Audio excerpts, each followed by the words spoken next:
오늘 준비한 강의는 지난번까지 계속 나왔던 이야기들의 반복이 되는 부분도 있겠지만 조금 더 새로운 견해들도 좀 넣어서 아유르베다에서 말하는 음식에 대한 이야기를 좀 해볼게요.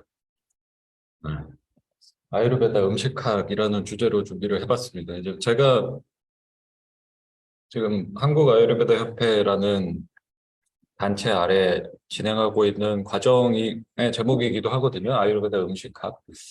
원래는 예전에는 쿠킹 클래스라는 이름으로 했지만 음식학이라고 바꾼 이유는 쿠킹 클래스를 형태로 건강을 좀 이야기를 그래도 2년 넘게 3년간 해오면서 저희를 찾아오는 분들 음식에 관심이 있어서 음식으로 뭔가 건강해지고 싶은 분들이 많이 오시면서 그분들을 관찰하면서 좀 더 확신을 갖게 된 것들이 단순하게 음식을 요리하고 만들고 먹고 하는 것 이상으로 주변에 필요한 것들이 굉장히 많거든요.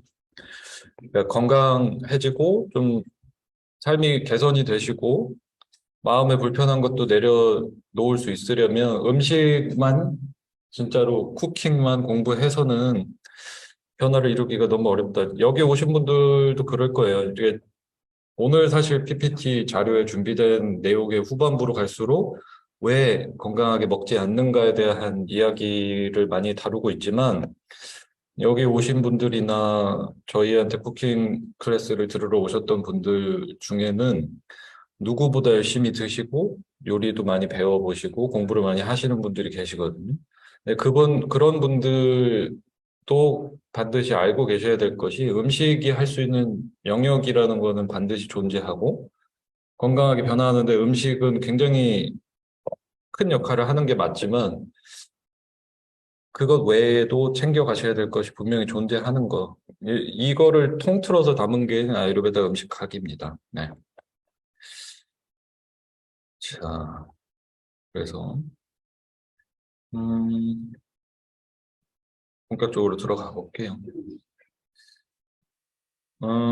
우선 뭐 아유르베다의 음식학, 아유르베다가 말하는 음식에 대한 이야기를 하려고 하니 아유르베다라는 것에 대해서 그리고 아유르베다라는 지혜가 아유에 접근하는 방식에 대해서 좀 알고 계셔야 된다. 아유르베다라고 하는 거는 베다를 기반으로 한 치유 체계예요.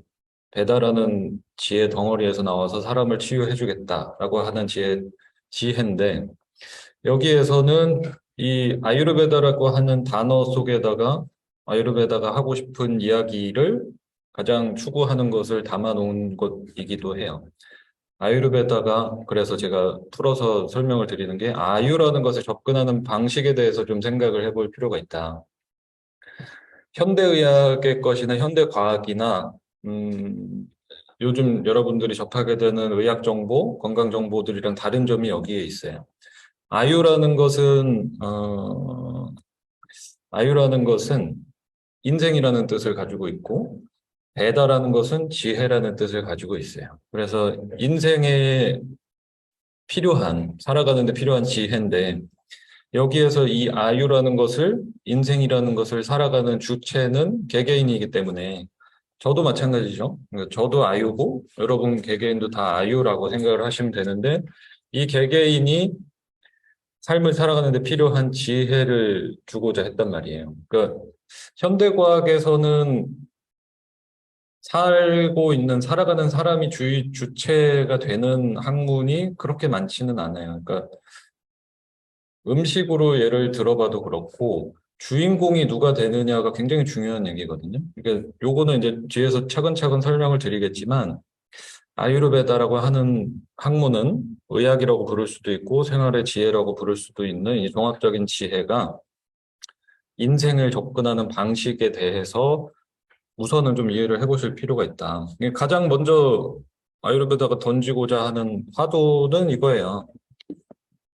당신이 정말로 스스로 자신에 대해서 잘 안다고 생각을 하는지에 대한 질문으로 시작한다고 저는 생각을 해요. 나에 대해서 얼마큼 알고 있을까에 대한 질문으로 시작을 하는 게 왜냐하면 제가 아유르베다를 소개할 때 뭐 인도 전통 의학이고 장수 의학이고 자연치유 의학이고 뭐 이런 뭐, 멋있는 표현도 좋지만, 자기 탐구의 도구다라고 항상 말씀을 드리거든요. 그러니까 자기 탐구의 도구라는 거는 스스로 의문이 드는 것들을 해결할 수 있는 지혜를 담은 거고, 자기 탐구라는 거는 내가 어떤 사람이고 나는 누군지에 대한 답변을 좀 내릴 수 있는 도구다. 그래서 아유르베다는 그런 의미에서 공부해 볼 가치가 있고, 불교도 마찬가지고, 성경도 마찬가지고, 여러 종류의 철학도 마찬가지고, 자기 탐구의 도구들이 여러 개가 있지만, 아유르베다는 여기서 정말로 주인공을 독자, 읽는 사람, 이것을 소비하는 사람, 이 주인공이 돼서 생각을 해볼 수 있게끔. 그러려면은 출발점은 스스로 누군지를 잘 알아야겠죠. 어, 그래서 매번 수업마다 드렸던 것처럼 MBTI 검사에 그렇게 열광하는 이유, 혈액형에 그렇게 열광했던 이유, 뭐 한때는 뭐 한의학의 체질에 열광했던 이유는 내가 도대체 어떻게 먹어야 되는지 모르겠으니까 의사 선생님 붙잡고 아니면은 컴퓨터 모듈을 붙잡고서는 나 누군지 좀 알려줘요. 제발, 제발. 이렇게 해서 자꾸 테스트를 하시잖아요. 그냥 여기저기 가서 검사를 하시고, 예전에는 그걸 가지고, 제가 B형이어가지고 저한테도 맨날, 그래, B형이라서 그랬구나. 뭐 이렇게 얘기를 했고, A형이라서 소심하고, MBTI로 이제 넘어왔죠? I라서 저랬고, E라서 그렇고, 영원히 나는 수줍고, 할 수 있는 게 없고, 이런 식으로 검사를 통해서 이제 자기를 자꾸 알고 싶어 했죠. 그러니까 아유르베다는 그래서 자신이 스스로 나한테 무엇이 맞는 음식일까? 무슨 생각 방식이 맞는 걸까? 어떻게 자는 게 나한테 맞을까? 어떻게 사회적으로 사람들과 어울릴 수 있는 방법이 있을까를 자꾸만 자기 탐구를 하게 만드는 거죠. 이게 뭐 MBTI처럼 모듈이 딱 있어서 집어넣으면은 체질이 딱 나와서 이렇게 컴퓨터로 쫙 나오면 좋겠지만 인간은 그런 것보다 훨씬 복잡해요. 인간은 아유르베다보다 훨씬 복잡하고 인간은 현대 과학보다 훨씬 복잡해요. 그러니까는 이렇게 아유르베다에서부터 고성장을 통해서 어마어마한 돈이 들어간 의학이 이렇게 발전을 했어도 여러분이 병원 가서 피 뽑는다고 누워 있는다고 뭐 통에 들어가서 찍고 나온다고 여러분 문제가 원인도 안 나오고 그죠? 해결 방법도 안 나오잖아요. 그거는 병원 다녀보시면 다 아실 거예요. 인간이 훨씬 복잡해요. 그거를 기술로서 당신은 이런 사람이니 이걸 먹으면 좋고 이걸 먹으면 안 돼요라고 말해줄 수 있는 기술이라는 게 없어요. 아유르베다에서도 그거를 획일적으로 알려줄 수는 없고 자기가 하나하나 자기한테 이로운 것이 뭔지를 해보고 스스로 느끼고 이롭지 않은 것을 했을 때는 그것으로부터 학습을 할 수 있게끔 도와주는 도구는 충분히 주고 있다는 거예요. 그래서 아유르베다는 삶에 접근하는 방식을 네가 주인공이 돼야 된다. 네가 주인공이 돼서 스스로를 좀 알고 나면 거기서부터 몸과 마음의 괴로움이 덜어질 수 있다라는 얘기를 굉장히 하고 싶어 하는 학문이다. 그래서 풀어서 설명을 드린 거예요.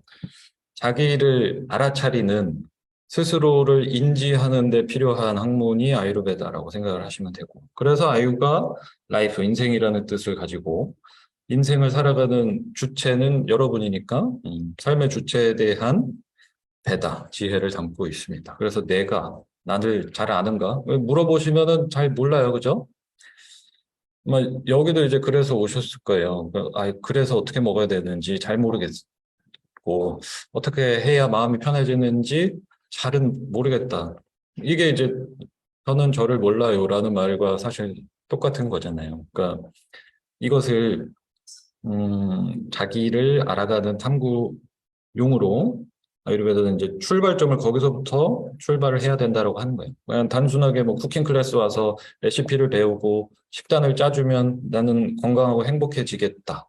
이렇게 해서는 성공할 확률이 거의 없어요. 지금까지 이제 저의 경험상, 임상 경험상도 그렇고 스스로에게 적용을 했을 때도 그렇게 좋아지지는 않았단 말이죠. 누가 이렇게 먹으라 너 앞으로. 그러면 좋아진다. 저도 음식이 얼마나 중요한지는 안단 말이죠. 어, 아프니까 몸도 마음도 너무 아프고 현대의학에서 손을 쓸 수가 없으니까 저도 인도를 갔고 거기에서 여러 가지 문제들을 아유르베다를 통해서 고쳐 나갔을 때 어, 특별한 걸 배워온 건 아니거든요. 근데 저한테 맞는 거를 알려주는 선생님들이 있었고, 그러니까 제가 그것을 느낄 수 있도록 길을 보여주는 분들이 있었고, 그거를 아유르베다라는 지식으로, 지혜로 해낼 수 있었다는 거예요. 그래서 아유르베다의 음식학은 나, 마이셀프, 셀프가 주체가 되는 방식이다. 이게 이제 음식으로 넘어왔을 때 이해를 가장 잘 할 수 있는 부분이에요.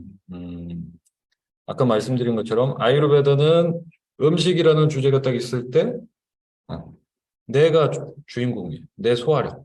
내가 지금 이 음식을 소화시킬 수 있을까? 내가 이 음식을 먹었을 때 속이 편할까? 내가 이 음식을 먹었을 때 내 질병을 고칠 수 있을까?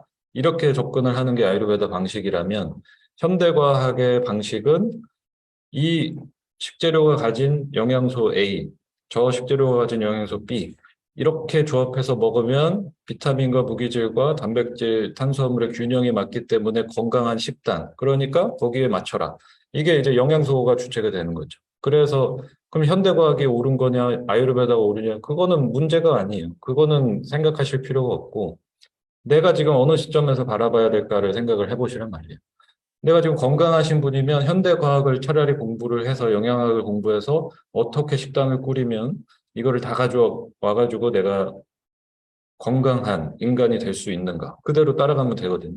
근데 그거를 따라가지 못하는 분들이 있단 말이에요. 이미 소화력이 평균치에서 떨어졌거나 체질적으로 문제가 있거나 하신 분들은 반대로 접근을 하셔야 된단 말이에요. 내가 지금 이렇게 몸에 좋다는 걸 다 깔아놨는데도 하나도 가져올 능력이 없다. 그러면은 이거는 잊어버리셔야 되거든요. 내가 지금 어떻게 하면 편해질 수 있는 음식을 어떻게 택해야 되지부터 출발을 하셔야 돼요. 그래서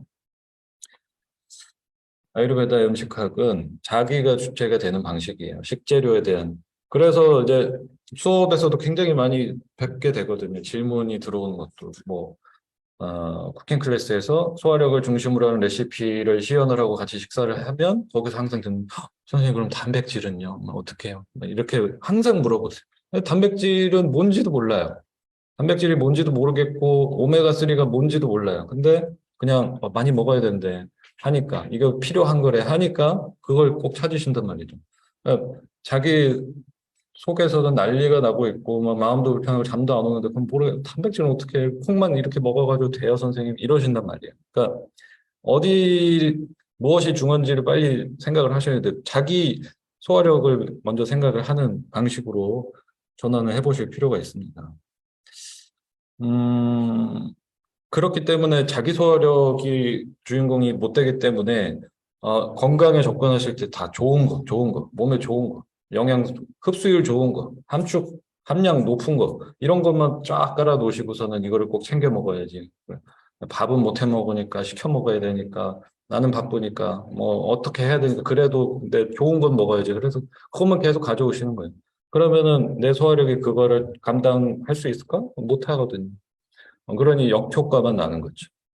그래서 굉장히 높은 단계에서 정리가 필요해요. 지금 내 인생에서 무엇이 어떤 가치를 가지고 살아야 될지 내가 진짜로 원하기는 하는지 건강해지기를 그것이 사실 오늘의 핵심이에요. 내가 진짜 원하는 게 뭔지에 대한 생각을 해보시는 거. 자기 스스로 알아차려 보는 게 굉장히 중요합니다. 자기 사랑도 굉장히 중요하거든요. 나를 아끼고 이것도 사실 어려워하잖아요. 사람. 예쁘다 예쁘다 해주는 것도 어렵잖아요. 그거보다 더 중요한 거는 내가 지금 어느 지경인가를 딱 보시는 알아차리는 게 훨씬 더 선행이 되셔야 된다. 자, 그래서 그렇다면 아유르베다에서 아유를 지탱하는 그러니까 아유르베다에서 음식의 역할은 딱 이렇게 꼽습니다. 아유, 삶을 살아가는 주체, 여러분을 지탱하는 세 가지의 기둥, 이렇게 있어요. 그래가지고, 이렇게, 양이가 달고 있죠. 첫 번째는 니드라라고 하는 수면의 습관이에요. 본인의 건강을 지탱할 수 있는 웰리스를 누릴 수 있는 조건은 세 가지다. 본인의 니드라, 수면 습관. 오른쪽에 보시면 드라마짜리야. 자기의 마음 습관. 그리고 오늘의 이제 주제인 세 번째 아하라, 식습관이에요. 요 세 가지의 패턴을 가지고 여러분을 지탱을 해준단 말이죠. 살아가는 지탱을 해주고 있다. 그러면은 자기 평가가 여기서 굉장히 객관적으로 확실하게 나올 수 있어요. 딱 보시고 스스로 생각해 보세요. 나는 행복하고 즐겁고 몸도 편안하고 좋아요. 그러면 대개는 요 세 개가 맞아 들어가고 있다. 근데 그랬으면 여기 안 오셨겠죠. 그죠? 음, 본인의 컨디션을 체크하는 거, 본인의 라이프 스타일을 체크하는 방법은 요 세 가지를 들여다보시면 됩니다. 본인에게 식습관이라는 게 있나? 아니면은 그냥 기분 따라 막 가나? 이걸 생각해 보시면 되겠죠. 나는 어떻게 먹는지 알아.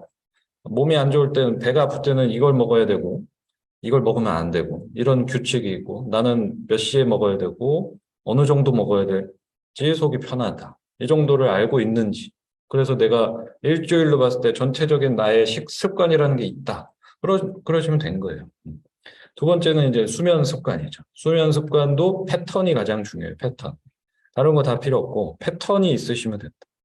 식습관도 수면 습관도 마찬가지로 건강한 걸 막 챙겨 먹는다. 이게 중요한 게 하나도 아니에요. 자기한테 패턴이라는 게 있으셔야 돼요. 패턴이 생기면 그 패턴에 맞게끔 몸이 적응을 하기 때문에 가장 일정하게 패턴이 꾸준하신 게 건강한 거란 말이죠. 약간은 건강하지 못한 음식을 가끔은 뭐 사 먹고 시켜 먹고 뭐 데워 먹고 하더라도 나는 그래도 시간이 지켜지고 양을 과식하지 않고 이렇게 들쑥날쑥하지 않은 패턴이 있으신 분들은 대체적으로 건강해요. 공부를 많이 안 하셔도. 근데 대부분은 패턴이라는 게 없기 때문에 이때 먹었다가 많이 먹었다가 굶었다가 계속 이렇게 왔다 갔다 하시거든요. 이러신 분들은 건강할 수가 없죠. 그리고 이제 수면 습관도 마찬가지로 패턴이 가장 중요합니다. 7시간을 자야 돼요. 9시간을 자야 돼요. 이거는 중요하지 않아요.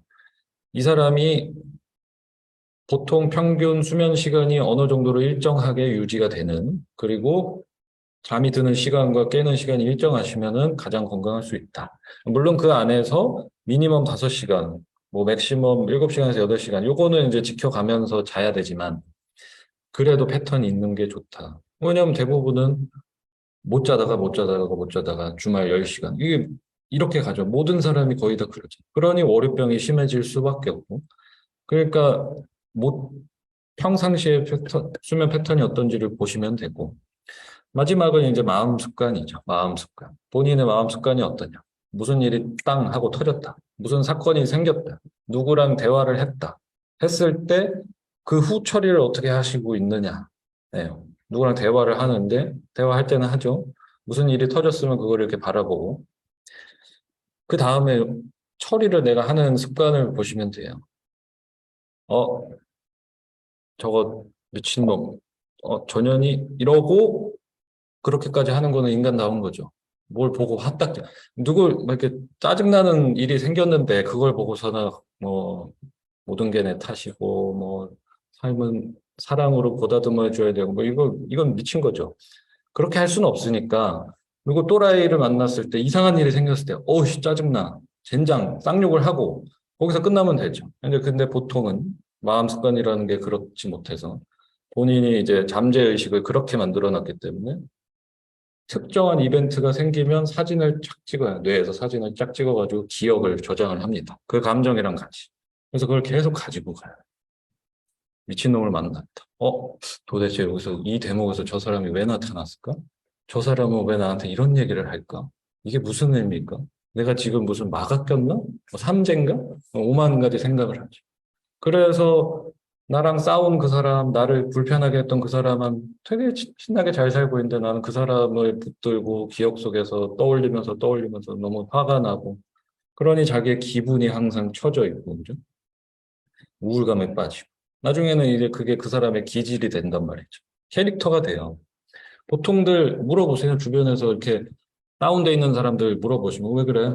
뭐 어저께 이런 일이 있었어. 지난주에 이런 일이 있었어. 지난주에 이벤트가 하나가 있었는데 내 마음 습관은 그거를 붙들고 2주를 가요. 그래서 나는 요즘 안 좋아. 왜? 이런 일이 있었어. 근데 무드가 이렇게 형성이 되는 거죠. 근데 이게 이제 길어진단 말이에요. 이게 기억이 강렬하고 감정이 크게 들어갈수록 기억을 강렬하게 해서 자꾸 그 생각만 해요. 그럼 나중에 보시면은 10년, 20년 지나 보면은 사람들이 이제 주변에 갔을 때 그렇게 얘기를 하는 거예요. 저 사람 왜 이렇게 예민하냐? 쟤 왜 저렇게 유별나냐? 쟤는 왜 저러고 다녀? 물어보죠. 저 사람 원래 저래. 그 사람이 기질이 된 거예요. 20년 전에, 30년 전에 있었던 일 하나가 그 사람의 기질, 그냥 캐릭터를 그렇게 만들어버립니다. 그 사람이 그런 게 아니거든요. 자기의 마음, 습관 자체를 그렇게 들이기 때문에. 그래서 가장 중요한 거는 이 세 가지의 습관이 건강하신가 아닌가를 들여다보시면 대부분 하나 건강하게 만들기도 어려워요. 근데 확실한 거는 세 가지가 삼박자가 균형이 맞지 않으시면 절대로 건강하기는 어렵다는 거예요. 그리고 더 중요한 사실은 여기에는 습관이라는 단어를 제가 일부러 붙인 이유기도 하거든요. 습관이에요. 자기의 잠재의식이 만드는 습관이에요. 그래서 어떻게 하면 되느냐. 습관을 바꿔서 좋은 습관을 들이는 노력을 매일 하시면은 바뀌는 게 습관이란 말이죠. 그 사람의 기질이라는 것도 바뀌어요. 나는 잠을 잘 못 자는 사람, 나는 예민해서 못 자는 사람도 습관을 그렇게 들이신 거지 그렇게 태어나신 분은 없어요. 그냥 자기의 습관을 고칠 생각을 하셔야 되고. 오늘의 핵심인 식습관도 고치면 돼요. 고치면 식습관이라는 걸 고치시면 본인한테 건강한 방식으로 차근차근히 바뀌어 나가는 게 핵심이다. 그래서 딱 생각을 해보시고 나는 식습관이 굉장히 좋아. 나는 공부도 엄청 했고 요리할 줄도 알고 맨날 식단 일지도 쓰고 막 열심히 정리도 잘하는 사람이에요. 근데 왜 이렇게 안 좋아질까? 그럼 나머지 두 개를 보시라는 얘기예요. 잘 자나? 마음이 편한가? 아니에요. 딱 보면 저희한테 오시는 분들은 거의 제 음식학 그 자격증 과정에 오시는 분들은 거의 뭐 도장을 다 깨고 와요. 비건, 뭐 비구니 스님 거, 뭐 르꼬르돈 갖다가 여기 갖다 다 깨고 와요. 이거 아닌 것 같다는 거죠. 뭔가 있다. 나한테 맞는 뭔가 비밀이 있다. 돌아도 안 되는 거 얘한테 가면 뭐가 있겠지 하고 오시는 분은 제가 절대로 막습니다. 그걸 오지 말라고.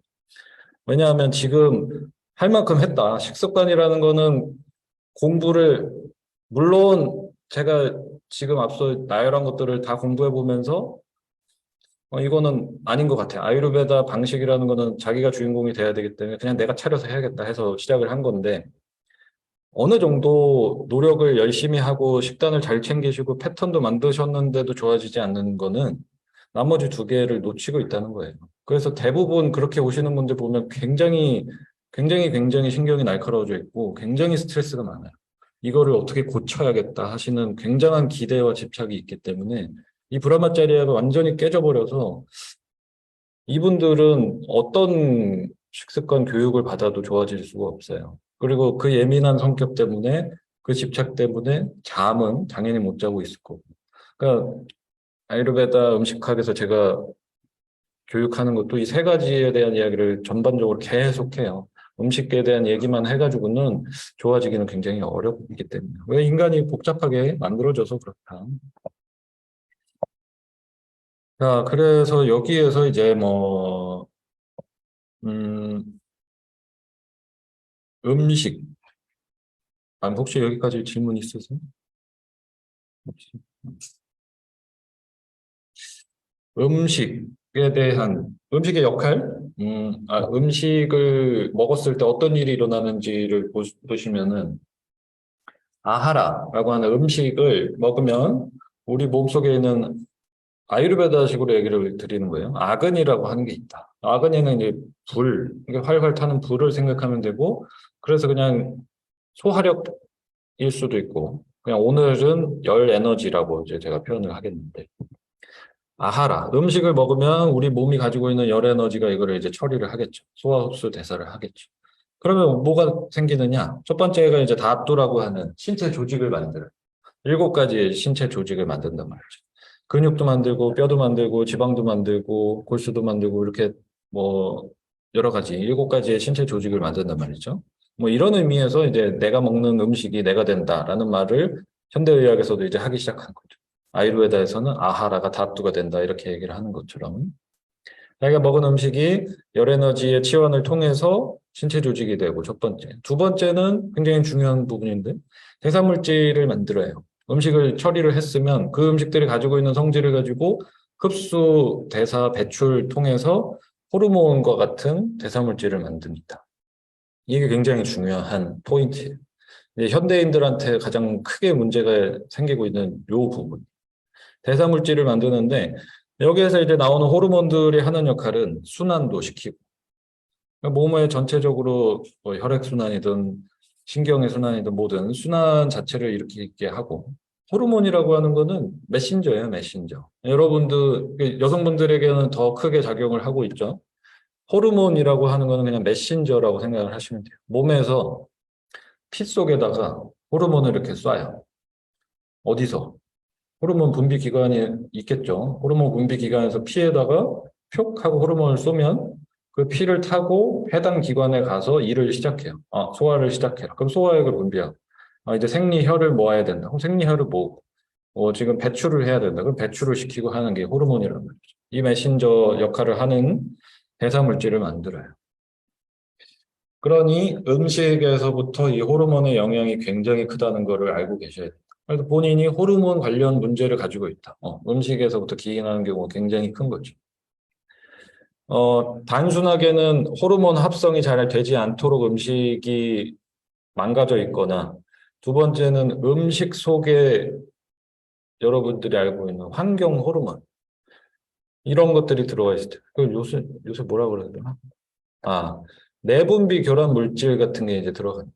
내분비 교란 물질이라는 게 호르몬을 분비하는 기관을 교란시키는 물질이 음식에 많이 들어가 있단 말이죠.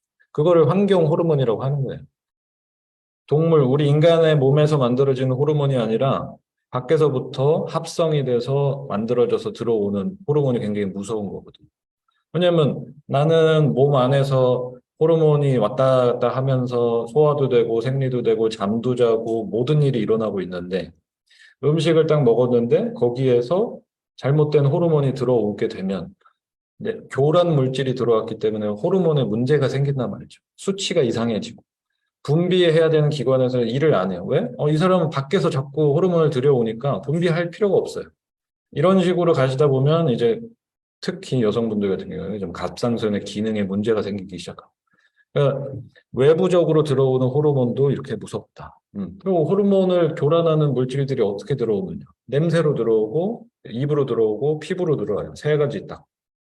냄새, 향 좋은 거, 향수, 디퓨저, 데오도란트 이런 게 이제 절대적으로 가장 무서운 거죠. 이거는 여성암에 대한 논문 자료만 봐도 굉장히 명확해요. 데오도란트를 쓰는 사람들의 유방암 관련한 거, 향수를 즐겨 쓰는 분들의 갑상선 문제나 호르몬 불균형 문제들, 이런 거는 너무 당연한 의학적인 자료가 너무 많이 나와 있어요. 왜냐하면 그 향을 잡아두기 위해서 사용하는 화학 제품들이 우리 호르몬을 교란시키기 때문에. 그러니까 그런 거에 취해서 사시면 호르몬이 굉장히 무서운 일을 일으킨다.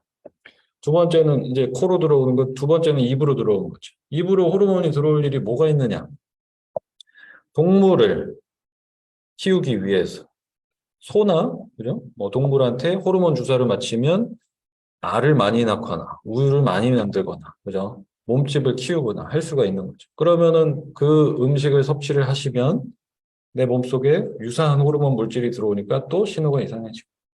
그러니까 동물성 식품이 나쁘다, 비건이 좋다라는 얘기를 하는 게 절대 아니에요. 동물성 식품은 필요할 때 필요한 방식으로 섭취를 하시는 게 좋지만 다만 훨씬 더 중요하게 따지셔야 되는 거는 퀄리티를 굉장히 중요하게 따지셔야 돼요. 그래서 비싼 동물성 식품일수록 다 붙어 있잖아요. 호르몬, 항생제가 들어가지 않았습니다. 방목해서 키웠어요. 이런 것처럼. 이런 거를 꼭 체크하셔서 드셔야 되고. 마지막으로는 피부로 들어오는 거예요. 피부로. 바르는 거. 바르는 거에서도 기본적인 원칙은 아유르베다에서 사용하는 물질들의 원칙은 사람한테 친화적이어야죠. 인간한테 친화적인 거. 근데 대부분이죠. 거의 다. 먹지 못하는 것을 바르고 계시다면. 그 속에 그 제품이 상하지 않도록 하는 모든 각종 보존제와 색소와 좋은 냄새를 만드는 향, 이런 거를 또 그냥 곱게 그것만 바르셔도 몸에 좋지도 않은 거를 이렇게 비싸게 바르시는데 이거를 또 잘 들어가라고 보호막을 또 타월로 벅벅 문질러가지고 다 벗긴 다음에 완전히 이제 방어막이 해제가 된 위에다가 이제 이렇게 막 방부제랑 막 색소랑 향을 막 바르시죠. 굉장히 위험해요. 그렇게 가시면 성인병으로 가는 지름길이 된다. 그래서 거품 나는 걸로 닦지도 말고 먹지도 말라라는 얘기는 아마 들어보셨을 텐데 그렇게나 무섭습니다. 피부에도 좋은 세균들이 방어막을 다 가지고 있는데 이거를 이렇게 벅벅 문질러서 벗겨 놓으시면 굉장히 무서운 일이 일어나요. 음. 그럼 이제 저희 아버님 피부과 병원에 이제 겨울이 되면은 환자가 엄청나게 늘어납니다. 건조해서 못 살겠다. 이제 벅벅 문지르시고 전기장판이 이렇게 지지면서 주무시는 분들은 이제 겨울에 이제 작살이 나는 거죠. 왜? 햇빛까지 못 쬐고 비타민 D도 부족해지니까 면역력은 쭉쭉 떨어지는데 대기 중에는 수분이 없어가지고 건조한데 전기 장판 위에서 주무시니까 거기다 때타올까지 쓰시니까 방어막이 다 깨져요. 그래서 엄청 고생하거든요. 겨울 되면. 그래서 음식도 바꿔주셔야 되고 환경도 습도를 맞춰야 되고 막 해야 될 일이 굉장히 많아지는 거죠.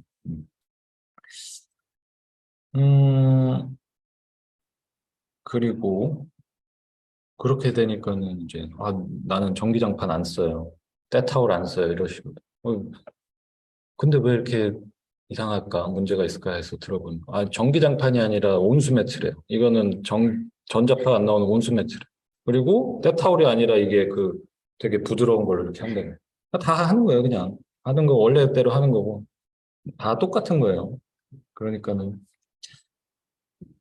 우유를 먹지 말라니까 저지방 우유를 드시고 커피가 안 좋으니까 디카페인을 드시고 살찌니까 슈가 프리, 팻 프리 드시는데 오리지널을 하시는 게 훨씬 건강에 좋아요. 그거를 알고 계셔야 돼요. 카페인, 디카페인 처리, 팻 프리 처리, 슈가 프리 처리. 여기 뭐 빼는 데는 엄청난 화학작용을 가해야 된단 말이죠. 그러니까 그 이상한 데다가 돈 더 쓰시면서 이렇게 약간 위안받지 마시고 커피는 그냥 커피대로 드세요. 그리고 지방이 많은 건 지방 많으니까 먹는 건데 그걸 지방 다 빼고 그 왜 굳이 그렇게 드세요? 아시겠죠?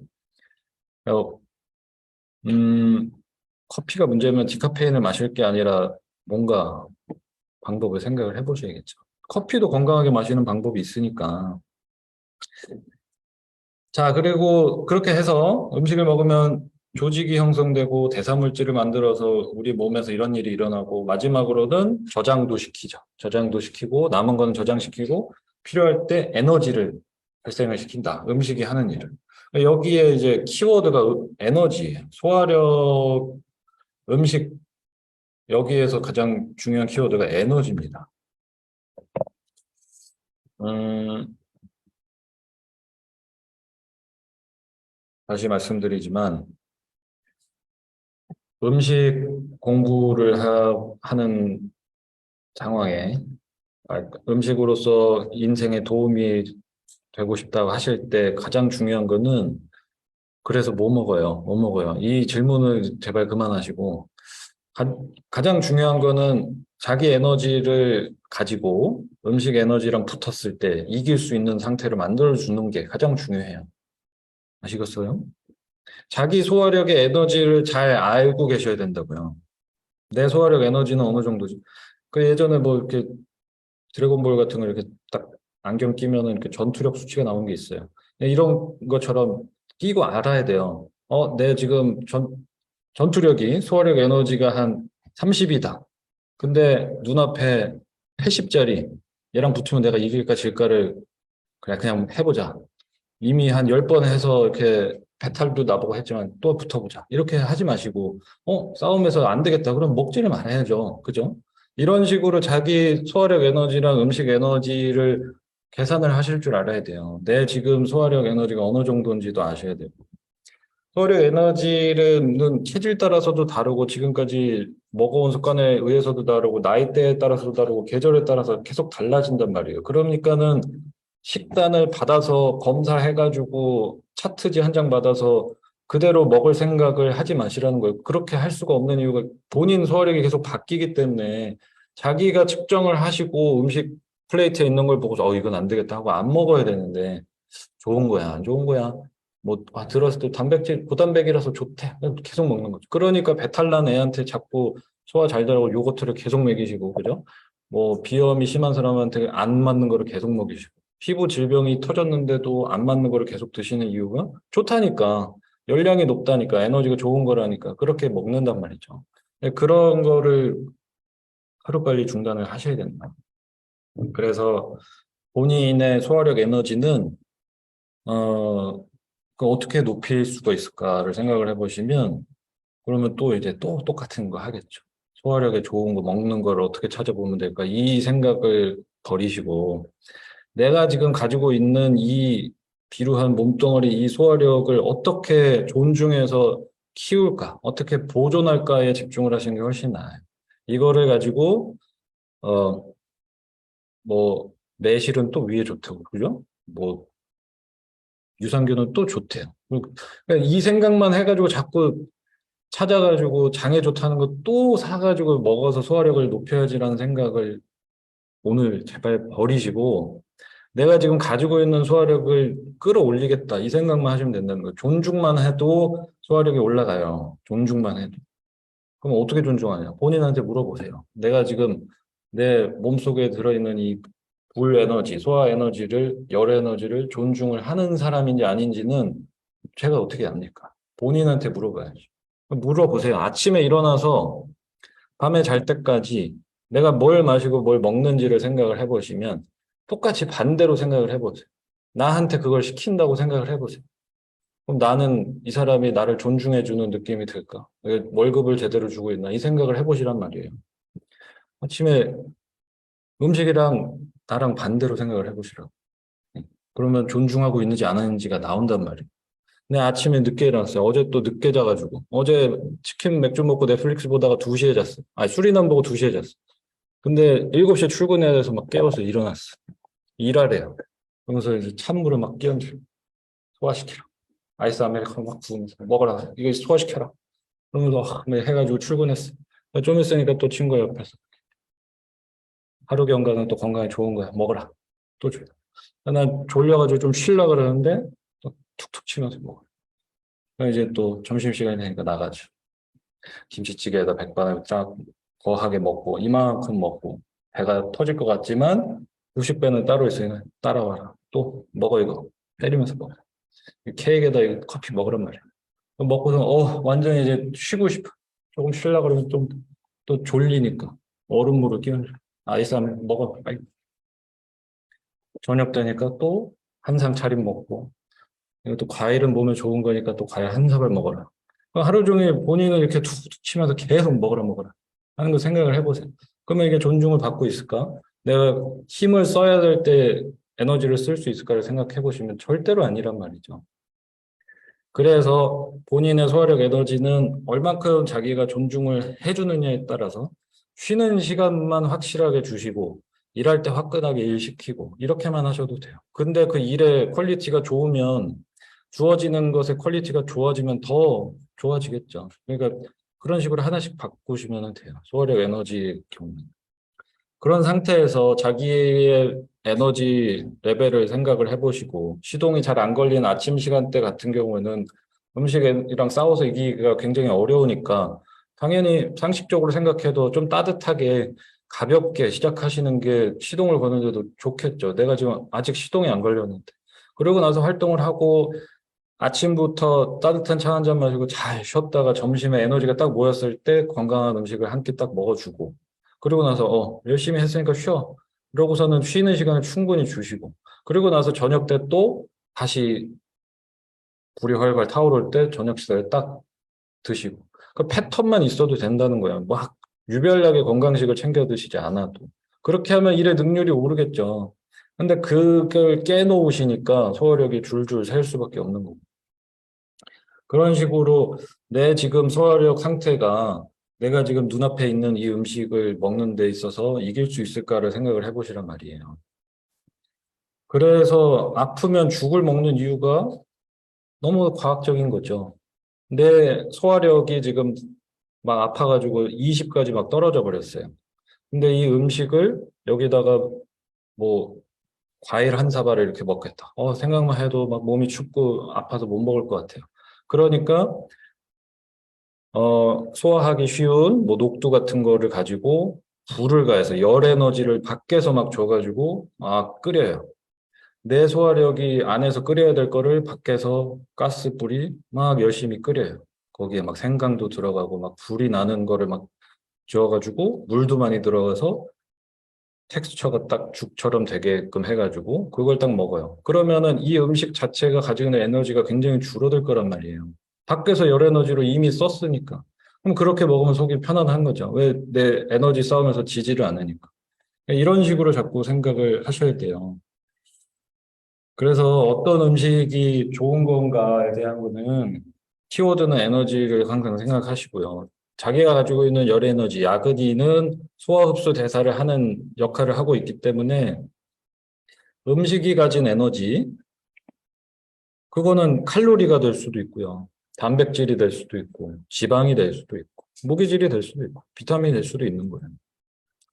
그러니까 내 열 에너지랑 음식 에너지랑 딱 붙었을 때, 지금 고단백, 영양가 높은 거, 칼로리 높은 거 지금 먹어도 괜찮을까를 딱 보시면은 답은 나와야 된단 말이죠.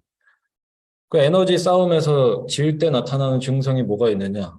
대표적으로 굉장히 단기적으로 생각을 해보시면 음식을 먹었는데 몸이 무겁고 가라앉는다. 무기력해진다. 진 거예요.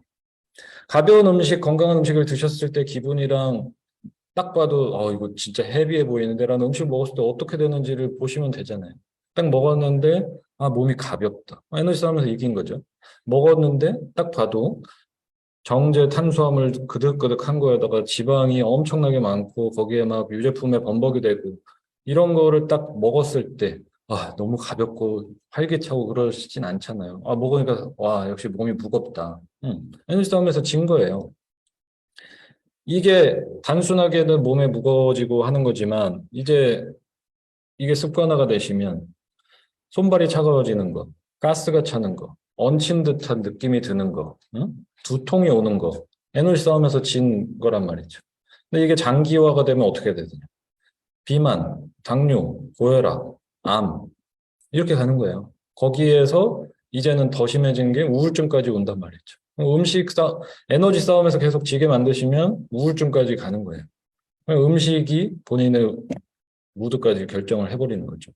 그래서 항상 유리한 싸움을 할 수 있도록 구성을 하셔야 된다. 그래서 식단을 뭔가 변화를 이뤄보고 싶으시면 21일은 키워드가 돼야 합니다. 음식을 보실 때. 근데 지금 이 순서가 아닌 것 같아요. 아까 했던 거에서 여기로 다시 넘어가겠습니다. 아까 이제 음식 에너지 싸움에서 지면 안 된다고 말씀드렸죠? 왜냐하면 음식이 기분을 결정해 버리기 때문에 그래요. 음식 에너지 싸움에서 이기는 싸움을 계속 하셔야 되는 이유는 음식이 여러분의 무드를 결정하기 때문에 그렇습니다. 보통은 반대로 하시잖아요, 그죠?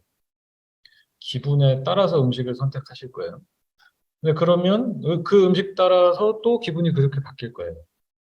왜냐하면 음식이라는 것이 본인의 무드를 결정하는 데 있어서 엄청난 역할을 하는데 내가 지금 딱 이 음식을 먹어야겠다. 결정을 하는 게 아니라 기분이 우울하니 오늘은 또 화끈하게 달려줘야겠다. 어. 먹을 때 잠깐 쾌락에 빠져서 즐거웠다가 이제 다음날 되면 더 고생하는 거 항상 경험하셨을 거예요. 그러니까 기분에 따라서 음식을 결정을 하시면 안 되고 이 음식을 먹었을 때 이런 무드가 바뀔 수 있다라는 것을 아시면 둘 중에 하나죠. 나는 뭐 우울해져도 상관없어. 그냥 지금 먹고 죽어야겠어. 이렇게 하시면 먹으면 돼요. 그냥 내일 고생하지 뭐. 근데 의아해 할 필요가 없다. 내가 평상시에 먹은 게 이러니 내가 왜 이렇게 우울하고 처질까? 소화가 잘 안 되고 불편할까는 본인이 선택한 음식에서 기인을 하고 있다는 걸 꼭 아셔야 됩니다. 그 이유는 행복 호르몬이라고 소위 말하는 뭐 정확하게는 행복 호르몬이라고 할 수는 없지만 세로토닌이라고 하는 것은 95%가 장에서 만들어집니다. 그럼 세로토닌이 뭐냐? 위장에서는 소화를 조절을 하고요.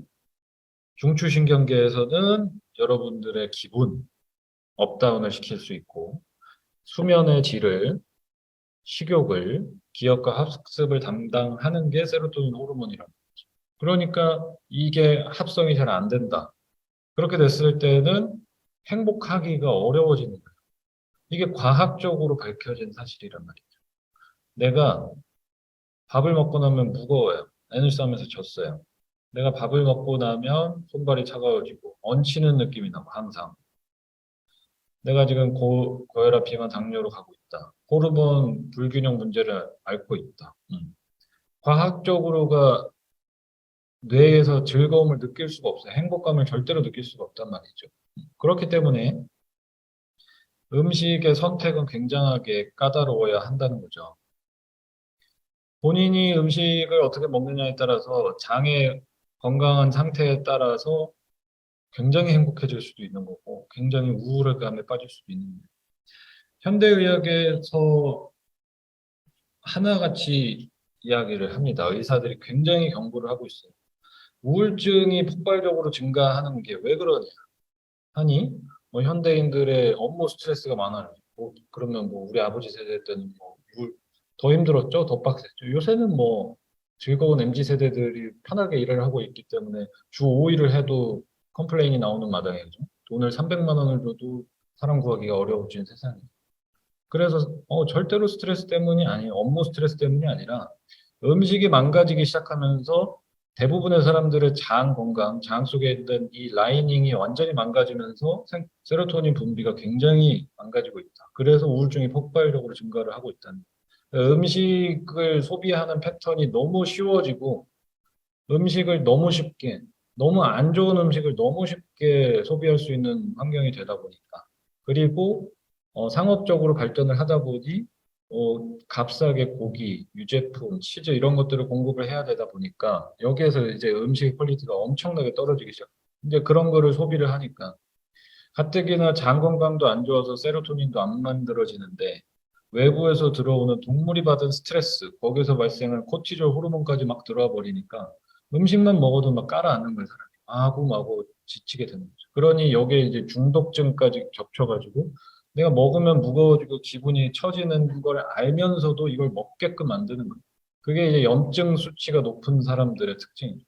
염증 수치가 높아서 질병이 터지기 직전에 사람들의 특징이 안 좋은데 계속 당기게 만드는 거예요. 치즈 먹으면 안 되는데 계속 먹게 만드는 거예요.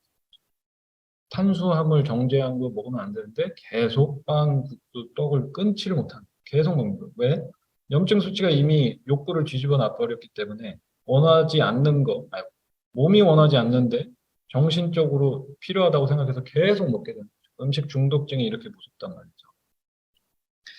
그렇기 때문에 여러분의 기분을 결정을 하는 것이 음식입니다. 이거는 바꾸시면 되는데 어떻게 하셔야 되냐면 21일은 죽었다 생각하고 가셔야 돼요. 기본적으로. 그러니까 아주 미니멈이에요. 아주.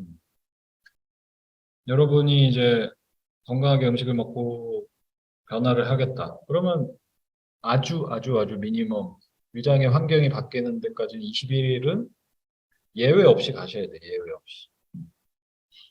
장 속에 있는 균들이 내가 현재까지 먹어왔던 음식들, 로제 떡볶이랑 뭐, 브링클, 뭐, 해가지고, 짜장면, 튀김, 맥주, 그거를 먹고 자란 세균들이 굶어 죽으려면 미니멈 21일은 하셔야 돼요. 적어도 일주일은 걔네한테 먹이를 안 주셔야 걔네가 굶어 죽거든. 그 굉장히 심플하게 생각하시면 돼요. 유산균을 사 먹는 이유, 프로바이오틱스를 사 먹는 이유는 장 속에 유익한 균이 없으니까 이렇게 넣어주겠다 하는 컨셉이죠. 뭐 시도는 좋다. 하지만 그거는 성공할 수가 없죠. 절대로 그렇게 정착할 수 없어요. 정착을 하려면 기존에 있는 나쁜 세력들이 굶어 죽어야 돼요. 이제 그거를 또 약물로 하겠다 하셔서 뭐 그래서 이제 항생제를 복용했을 때 설사를 하시는 분들도 있죠. 균이 다 죽어버리는. 장 속에는 균이 좋은 게 있어야 되는데 지금까지 내가 먹었던 안 좋은 음식들로부터 변화를 일으키려면 21일은 그 음식을 끊으셔야 돼요. 그래서 그런 음식을 먹지 못해서 여기 있는 그 균들이 굶어 죽고 다른 음식들, 건강한 음식들을 먹고 자라는 세균들이 자라는데 21일은 시간을 줘야 된단 말이죠. 근데 뭐 보통 식단 시작해 보시면 아시겠지. 하루 해보고 못하겠다. 어, 독한.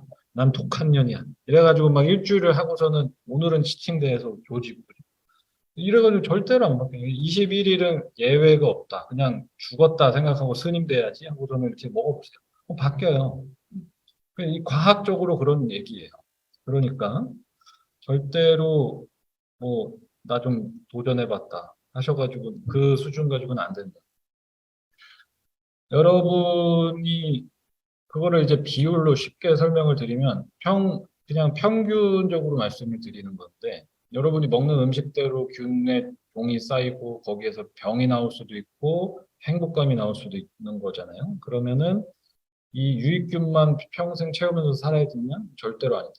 이 안에는 인간한테 유익하지 않은 균도 한 15% 있어요. 바이러스도 있고 박테리아도 있고 많아요.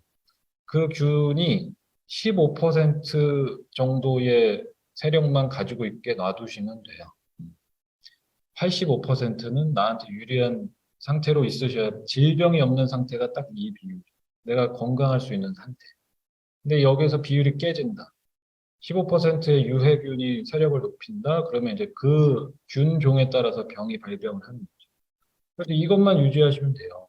이거를 어떻게 유지하는 일주일로 따지시면은 일주일을 쫙 끼니를 펼쳤을 때 15% 정도면 월화수목금토일 중에서 두 끼는 원하는 대로 먹어도 된다는 수치가 나와요. 그러니까는 월화수목금은 도시락도 싸가고 요리도 해먹고 건강하게 먹다가 주말에 한 토요일 한 번, 일요일 한 번은 나가서 치맥을 드셔도 바베큐를 구워 드셔도 버틸 수 있는 게 이 비율이에요. 대부분 반대로 하잖아요. 그죠? 막 먹다가 야 이건 진짜 이거는 인간 양심에 찔려서 안 되겠다. 그러니 오늘은 연어랑 치즈 올라간 드레싱 폭탄에 샐러드라도 먹자 해서 두 끼는 그렇게 드시잖아요. 아무런 소용이 없는 그 샐러드 두 끼. 이렇게 드시면 안 되고 반대로 뒤집어서 하시면 이건 과학적으로 그냥 증명이 이렇게 됐습니다. 이렇게 하셔야 행복 호르몬이 만들어지고 행복감을 느끼는 거예요. 그래서 건강한 음식이 있어야 되고 잠도 그래서 잘 잘 수가 있게 돼야 되고 마음도 서포트가 되셔야 변화가 실질적으로 일어난다. 그렇기 때문에 전략을 세우실 때도 좀 길게 보고 세우시는 게 좋아요. 그냥 레시피 하나 배워보겠다. 내 문제를 개선할 수 있는 약을 찾아보겠다 하시는 걸로는 이 세 가지 요소를 컨트롤 해줄 수 있는 건 없단 말이죠. 그게 이제 가장 중요한 핵심이 되겠습니다. 뒤에 나올 자료들을 보시고 이제 마무리로 들어가 보면 될 것 같습니다. 뭐의 문제인가? 왜 힘든가? 음식을 바꾸기도 힘들고 이렇게 안 좋은 거를 먹게 되는 것도 그렇고 아유르베다적으로 설명을 하자면 소화력이 망가져서 음식을 태우지 못하고 암화가 발생하면 질병의 씨앗인 이 대사 독소 물질이 발생을 하면 이 암화가 쌓여 있으면 인간의 욕구를 반대로 뒤집는다고 한단 말이죠. 이걸 먹으면 안 좋은 걸 아는데 먹게 되는 거. 그러니까 이미 중독 증세가 있다. 안 좋은 거 아는데 계속 먹고 있다는 거는 본인의 대사 독소가 굉장히 높은 상태로 쌓여 있다라는 것을 알고 계셔야 돼요. 그러니까 빨리 시작을 하시지 않으면 이제 곧 질병으로 이제 계속 발현이 될 거예요. 근데 그래서 이제 질문을 드립니다. 아유, 그래서 뭐가 호르몬 알겠고 뭐 18대 15대 85 알겠고 기분을 결정하는 거 에너지 뭐 다 알겠어. 그래서 뭘 먹으라고? 어떡하라고? 그죠? 그것 때문에 오신 거잖아요. 자, 그래서 마무리로 건강한 음식의 이미지를 한번 떠올려 보세요. 건강한 음식. 본인이 생각하는 건강한 음식이 있을 거 아니에요. 그죠? 한번 생각을 해보세요. 대부분은 이렇게 떠오르겠죠.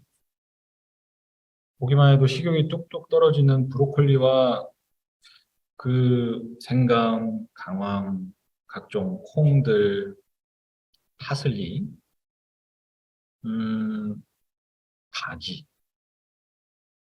양배추, 견과류 이런 거예요. 건강한 음식을 떠올리시면 이 이미지가 아니더라도 본인이 갖고 있는 이미지는 분명히 있을 거예요. 아, 건강한 음식이 뭔지는 알고 계신단 말이죠. 그러면 그 음식을 먹으면 어떤 변화가 생길까요?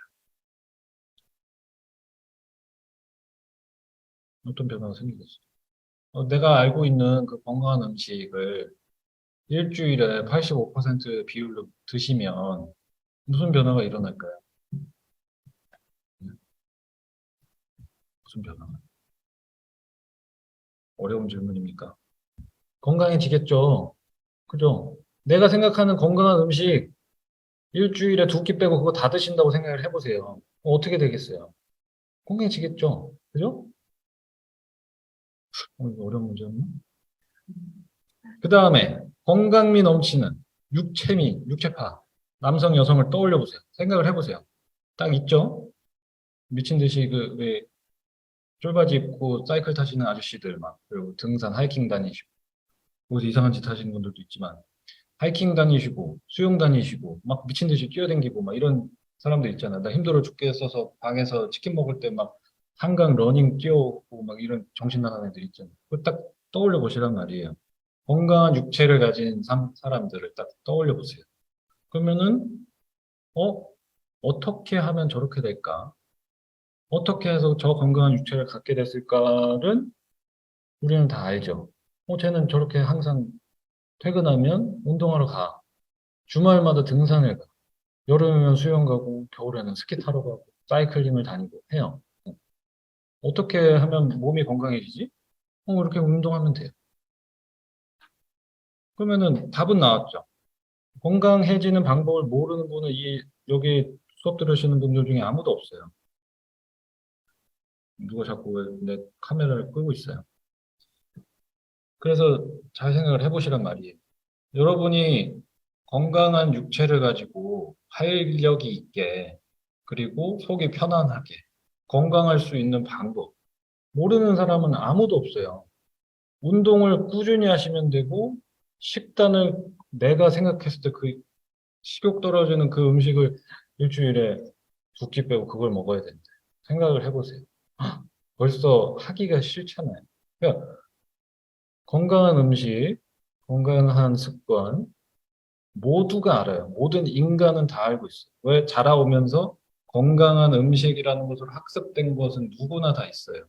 그리고 주변에서도 건강하신 분들의 모습을 다 보고 있고, 몸짱인 사람을 딱 보고서는 저 사람, 와, 미스테리다. 어떻게 저렇게 됐을까? 라고 생각하시는 분 아무도 없죠.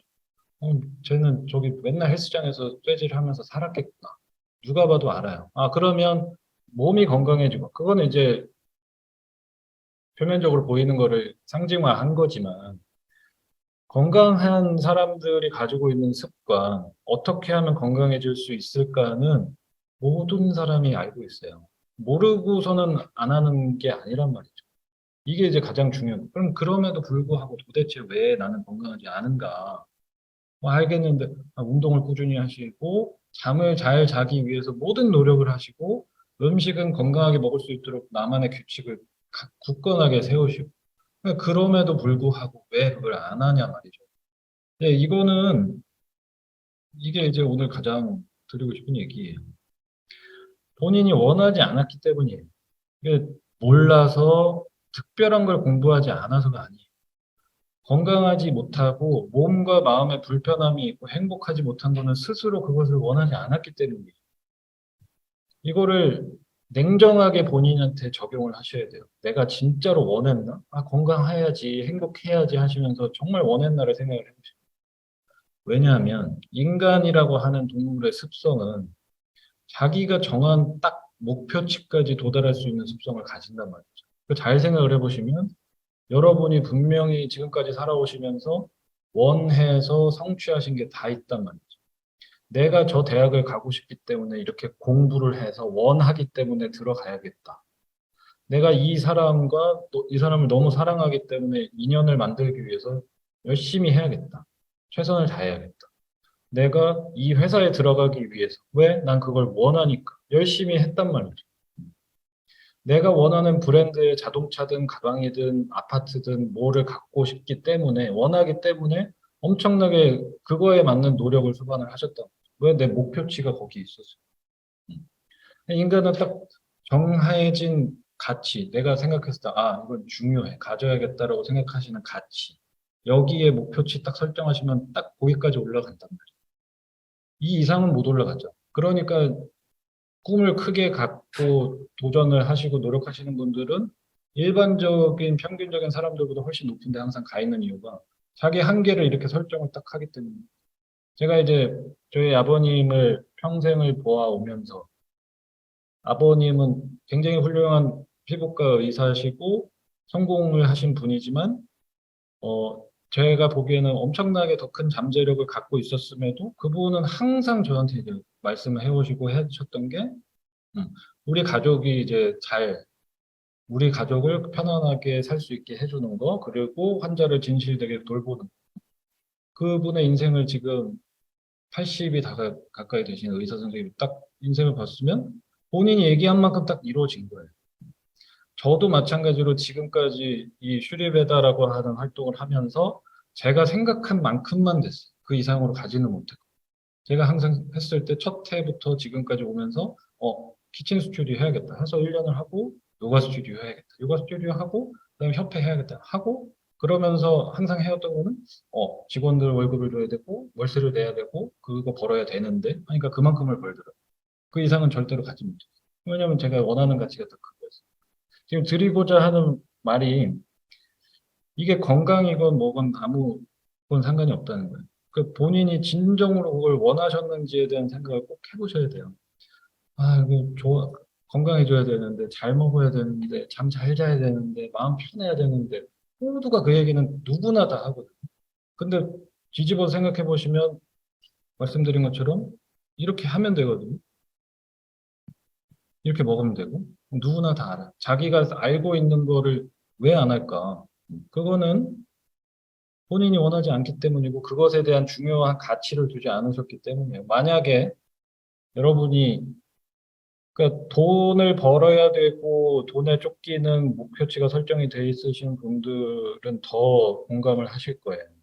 난 이거 해야 되기 때문에 건강하게 먹는 게 힘들고 운동 가는 게 힘들다고 말씀을 굉장히 많이 하시거든요. 그분들한테 오늘부터 퇴근 후에 아무리 힘들어도 1시간 짐 가서 운동하고 오면 내가 100만 원씩 줄게. 100명 중에 100명 다 한다. 내가 오늘부터 아침에 너가 1시간 일찍 일어나가지고 건강하게 도시락 싸서 가면 내가 매일 하루에 50만 원씩 줄게. 누구나 다 해요. 왜냐하면 이 사람한테 중요한 가치는 돈이기 때문에 내가 건강해지는데 돈까지 줘? 안 할 사람이 없죠. 근데 반대로 뒤집어서 생각을 하시면 내가 건강하게 음식을 꾸준하게 먹고 운동을 하는 것에 대해서 이 돈보다 가치를 못 두시기 때문에 안 하시는 것 뿐이에요. 그러니까 지금부터라도 건강해지고 행복해지고 싶다를 막연하게 생각할 게 아니라 진짜로 그게 인생의 가치가 있고 목표라고 생각하시면 그냥 원하기만 하시면 된다. 일단은 원해야지 여태까지 해오신 만큼 하실 거 아니에요. 그렇기 때문에 절대로 어렵게 생각하실 필요는 없을 것 같아요. 이렇게 마인드셋 자체를 해야 되는데, 먹어야 되는데, 운동 가야 되는데, 알겠는데, 다 안 되겠으니까 저 선생님처럼 인도를 내가 그래도 한번 갔다 와야겠는데, 막 이렇게까지 오시거든요. 저한테 와서. 아, 이게 한국에서 하기가 역시 힘들어가지고, 선생님처럼 그냥 인도를 한번 갔다 올까 봐요. 그러면 뭐가 있습니까? 한국에서도 안 된 게 인도 가서 어떻게 되겠어요? 음, 다시 한번 말씀드리지만, 그렇게 접근할 문제가 아닙니다. 예전에도 수업에서 많이 말씀드렸는데, 인도를 간 이유는 저를 살려야겠다 그래서 갔지만, 인도에는 아무것도 없었어요. 그게 이제 팩트예요.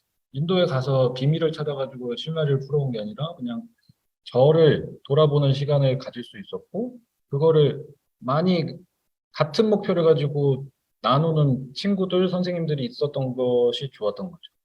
예, 그래서 제가 이제 한국에서 하려는 활동도 그냥 혼자 하기에는 참 힘드니까 올바른 교육을 하는 사람들이 모이고 그것을 소비하러 오는 학생들이 모여서 이제 커뮤니티 형성이 됐을 때는 변화하는 게 조금은 쉽겠죠. 그냥 모두가 다른 생각을 하고 있는 일상에서 혼자 변화를 하시기는 쉽지는 않단 말이에요. 그래서 보통 초심자한테는 일정한 사회적 격리가 필요하다. 이렇게 얘기를 하는 이유가 본인이 가지고 있는 데서 변화하려면 이런 것들이 좀 어렵기 때문에 그래서 그런 어려움을 다 떨쳐서 변화를 이루시려면 1번은 그게 진짜 가치 있나? 내가 이렇게 먹고 올바르게 먹고 운동하고 이렇게 하는 게 나한테 진짜 수지타산이 맞나 따져보세요.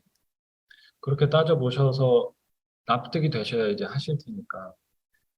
아마도 다른 데 투자하시는 것보다 거기에 투자해서 건강해지시면 거기서부터 창출하실 수 있는 게 훨씬 많을 거예요. 나중에 그 돈을 세이브해서 음식과 휴식과 여가, 뭐 운동에 들어가는 돈을 세이브하셔서 나중에 다 약값이랑 수술비랑 음, 재활비에 다 쓰시게 될 거예요. 그러니까 미리 투자를 하셔서 오히려 파이를 키우시는 게 더 낫지 않을까 싶습니다.